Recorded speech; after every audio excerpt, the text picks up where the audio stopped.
आखिरकार अमीर बलाज भी जो है वो इस दुश्मनी की भेंट चढ़ पढ़ा लिखा लड़का था, वो इस सब से बाहर आना चाहता था। अमीर बलाज का जो कत्ल है ये कैसे हुआ और इसके पीछे कौन थे, इसका सरगना कौन था। बिस्मिल्लाहिर्रहमानिर्रहीम, अस्सलाम वालेकुम नाज़रीन इकराम, मैं फैसल इकबाल। आज हम बात करेंगे अमीर बलाज टीपू ट्रकावाला का जो मर्डर केस है उसके ऊपर। अमीर बलाज का जो कत्ल है ये कैसे हुआ और इसके पीछे कौन थे, इसका सरगना कौन था। आज के इस व्लॉग में मैं आपके सामने ये सारी बात रखूंगा। सबसे पहले तो अमीर बलाज के मुतालिक थोड़ा सा मैं आपको बताऊं। अमीर बलाज जो है ये टीपू ट्रकावाला का बेटा है और जनाब इनकी एक पुरानी दुश्मनी 30 साल पुरानी एक दुश्मनी चल रही थी, लेकिन अमीर बलाज ऐसा लड़का नहीं था। वो इस सब दुश्मनियों से जो है वो बाज रहना चाहता था, वो इस सब से आज़ाद रहना चाहता था। बाहर से पढ़ के आया हुआ था। उसने कुछ इंटरव्यूज में भी बताया हुआ कि मैं मतलब कि ये सारी की सारी दुश्मनी से जान छुड़वाना चाहता हूँ, एक आज़ाद और सादा लाइफ जो है वो ज़िंदगी गुजारना चाहता हूँ। एक पढ़ा लिखा लड़का था, वो इस सब से बाहर आना चाहता था क्योंकि उसे पता था कि इस सब में सिर्फ नुकसान ही होता है, फ़ायदा कुछ भी नहीं होता। ऐसे ही जनाब हर वक्त उसके साथ गार्ड रहते थे और उसकी एक ज़िंदगी ऐसी थी कि वो आज़ादाना घूम फिर नहीं सकता था, जैसे एक आम बंदा घूमता है फिरता है आज़ादी से जो है वो आता जाता है। उसकी ज़िंदगी में ऐसा कुछ नहीं था क्योंकि उनकी एक दुश्मनी चल रही थी और ये कई दहाइयों से दुश्मनी का जो है वो एक उनका सिस्टम जो है वो चल रहा था। लेकिन आखिरकार अमीर बलाज भी जो है वो इस दुश्मनी की भेंट चढ़ गया। लेकिन इसकी वजह बना उसका 14 साल पुराना दोस्त एहसन शाह जिसका नाम है, जो हर वक्त जो है अमीर बलाज के साथ रहता था। हर वक्त जनाब उसने अमीर बलाज के साथ रहना है और अमीर बलाज का भी उसके साथ बहुत ज़्यादा प्यार था। उसके घर वालों का उसके साथ बहुत ज़्यादा प्यार था। वो उनको अपने घर का फ़र्द समझते थे। उसकी माँ उसको अपना बेटा समझती थी और उसके भाई ने भी कहा कि जी अमीर बलाज के बाद हम इसको अपने भाई का दर्जा देते हैं। और उसकी माँ भी कहती थी कि मुझे इसमें से अपना बेटा नज़र आता है। अमीर बलाज के 2 बेटे हैं छोटे छोटे और वो एक यंग एज में जो है वो इस दुनिया से चला गया। लेकिन उसकी वजह बना उसका अपना ही दोस्त, अपने भाइयों जैसा जिसको उसने रखा हुआ था, जिसके बगैर वो कहीं आता जाता नहीं था।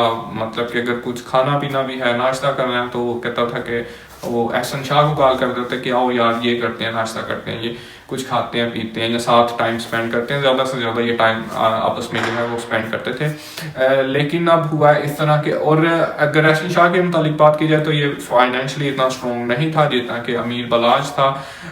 लेकिन उसने इस सब को कैश ज़रूर किया। उसने सोशल मीडिया पर भी जो है अमीर बलाज को एक वो कैश किया, खुद को फेम मतलब के दिलवाई और जनाब उसके डेरे पर लोगों को दिहाड़ियाँ वगैरह भी लगवाई बड़ी ज़्यादा। अमीर बलाज का नाम यूज़ किया और लोगों को धमकियाँ और वो एक इसका एक निज़ाम वो भी अब सामने आया। ये सारा का सारा जो है वो सामने अब कैसे आया वो मैं आपके सामने रखता हूँ। अब जो तीफी भट्ट था जिनके साथ इनकी एक दुश्मनी चल रही थी, तीफी भट्ट के जब सीआईए वालों ने इन्वेस्टिगेशन की तो तीफी भट्ट के जनाब एक बावर्ची के जरिए उसने कहा, बावर्ची ने कहा कि जी एक आदमी आता था जो कि बलाज का दोस्त था, वो इनके घर तीफी भट्ट को मिलने आता था और तीफी भट्ट मैंने उसके लिए जो ना वो खाना वगैरह बनाया 2-3 दफ़ा। जब वो खाना वगैरह बनवाया उसके लिए बनाया, उससे बावर्ची ने जो है इंकशाफ किया और फिर सीआईए वालों ने जो है उसके जो भाई को मौसम को कहा कि जी जितने भी दोस्त हैं बलाज के उसकी हमें तस्वीरें सेंड कर दो। उसने कोई 50-60 तस्वीरें सेंड कर दी उसके दोस्तों की और वो 3-4 दफ़ा उस बावर्ची ने तस्वीरें देखी, लेकिन उसने कहा कि इनमें से कोई भी नहीं है। और फिर दोबारा सीआईए वालों ने कहा कि कोई दोस्त ऐसा है जिसकी मतलब कि आपने अभी तक कोई तस्वीर ना भेजी हो। उन्होंने कहा कि जी ऐसा तो कोई दोस्त नहीं है, हाँ एक दोस्त है एहसन शाह, लेकिन उस पर हमें कोई किसी किस्म का शक नहीं है, उसको तो मैं अपना बड़ा भाई मानता हूँ और बलाज के साथ भी उसका बड़ा ज़्यादा प्यार था, उस पर हमें इस तरह का कुछ भी नहीं है।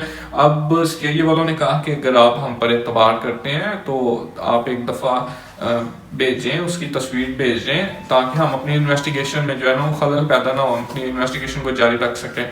तो फाइनली उन्होंने वो तस्वीर भेजी उसकी। तो जब वो बावर्ची ने देखा तो उसने कहा कि हाँ यही है। उसने पहले ही देखते ही जो है वो पहचान लिया कि यही वो शख्स है जो कि तीफी भट्ट के घर आता था, इसके लिए मैंने खाना वगैरह भी बनाया اور یہ ایک اور آدمی تھا جس کے ساتھ یہ آتا تھا، اور جناب پھر انہوں نے پکڑ لیا اس کو، احسن شاہ کو۔ اب سننے میں یہ بھی آیا کہ لاسٹ ٹائم جب اس نے ویڈیو پہ کال کی وہ مدینہ منورہ میں تھا، عمرے پہ گیا ہوا تھا، اور وہاں پر جو ہے اتنی پاک اور جو ہے وہ جگہ پر جناب اس نے اس کی ساری وہ ایک ریکی کی، اس کے متعلق جو ہے وہ ڈیٹیلز کو لیک کیا، اس کے دشمنوں تک پہنچایا کہ جی یہ آج اس شادی پہ جائے گا۔